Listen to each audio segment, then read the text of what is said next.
Some believe these are hoaxes, others are not so sure. But that's not the only thing that people are hearing. The trumpets in the sky. Over the last decade, something unexplainable has echoed across the skies.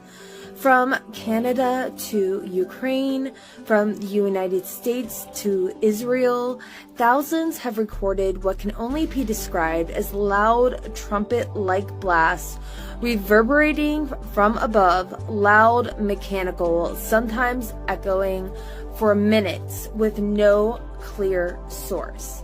Some say it is atmospheric pressure, others blame industrial machines or magnetic storms. But for those familiar with the revelations, these haunting sounds carry a chilling familiarity.